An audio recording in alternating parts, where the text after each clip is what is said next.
पिछले भाग में हमने जाना कि कैसे जोधपुर की स्थापना हुई, कैसे मेहरानगढ़ किला बना और क्यों जोधपुर को नीला शहर कहा जाने लगा। लेकिन दोस्तों, जोधपुर की असली कहानी यहां से शुरू होती है, क्योंकि यह शहर सिर्फ किलों और रंगों का नहीं, बल्कि राजनीति, धर्म, युद्ध, रहस्यों और बदलाव की एक लंबी दास्तान है। मेहरानगढ़ किला सिर्फ पत्थरों से बना किला नहीं है।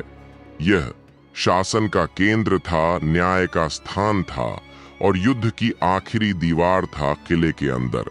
राजमहल, दीवान, एक खास शस्त्रागार और गुप्त रास्ते आज भी मौजूद हैं। कहा जाता है, अगर दुश्मन किले में घुस भी जाए तो वह बाहर निकल नहीं सकता था। जोधपुर और मुगलों का रिश्ता सीधा नहीं था, कभी दोस्ती, कभी टकराव। राव मालदेव राठौड़ इतने जोधपुर सिर्फ राजाओं का शहर नहीं, यह लोक आस्था का केंद्र भी है। यहाँ के लोग राजा से पहले देवताओं को मानते हैं। प्रमुख आस्थाएं: चामुंडा माता, बाबा रामदेव तेजाजी महाराज कहा जाता है। जोधपुर की रक्षा चामुंडा माता करती है।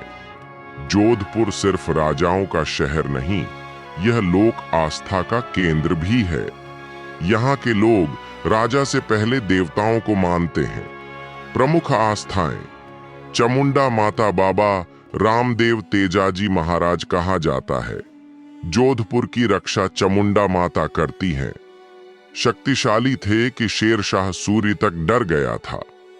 मुगलों ने कभी विवाह संबंध बनाए, कभी जोधपुर को अधीन करने की कोशिश की, लेकिन राठौड़ों ने अपना स्वाभिमान कभी नहीं छोड़ा। महाराजा जसवंत सिंह जोधपुर के सबसे बुद्धिमान शासकों में गिने जाते हैं। उन्होंने युद्ध भी लड़े और कूटनीति भी अपनाई। उनका लक्ष्य था राज्य बचे, सम्मान बचे। इसी संतुलन ने जोधपुर को लंबे समय तक शक्तिशाली बनाए रखा। शुरुआत में नीले रंग का इस्तेमाल ब्राह्मण समाज तक सीमित था, लेकिन धीरे धीरे गर्मी से राहत, मच्छरों से बचाव और सुंदरता के कारण पूरे शहर ने इसे अपना लिया।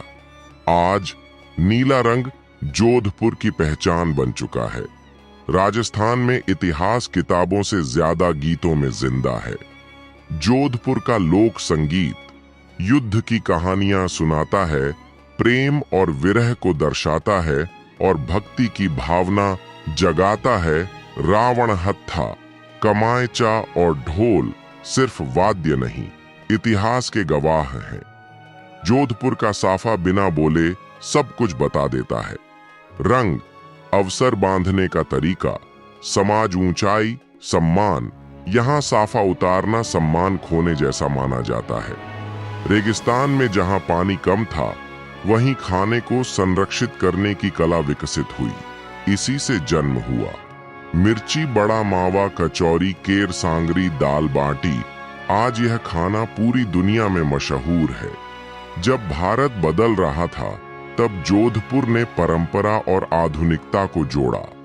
उम्मेद भवन, दुनिया के सबसे बड़े निजी महलों में से एक, आज भी राज परिवार का निवास और एक लग्जरी हेरिटेज होटल यह दर्शाता है कि राजशाही ने समय के साथ खुद को कैसे बदला। 1947 के बाद जोधपुर भारत का हिस्सा बना। राज्य बदला, लेकिन संस्कृति नहीं। आज जोधपुर पर्यटन का केंद्र है। युवा नए सपने देख रहे हैं, लेकिन जड़ें अभी भी इतिहास में हैं। पर्यटन ने रोजगार दिया, पहचान बढ़ाई, लेकिन साथ ही भीड़, प्रदूषण, विरासत पर दबाव भी बढ़ा। अब सवाल यह है, क्या हम इतिहास बचा पाएंगे? जोधपुर सिर्फ नीले घरों का शहर नहीं है, यह संघर्ष की कहानी है, सम्मान की पहचान है और समय से लड़ने की मिसाल है। जब आप अगली बार जोधपुर की किसी गली से गुजरें, तो याद रखिए, आप सिर्फ शहर में नहीं, इतिहास के अंदर चल रहे हैं। नीला शहर जोधपुर, जहां रंगों में इतिहास बसता है।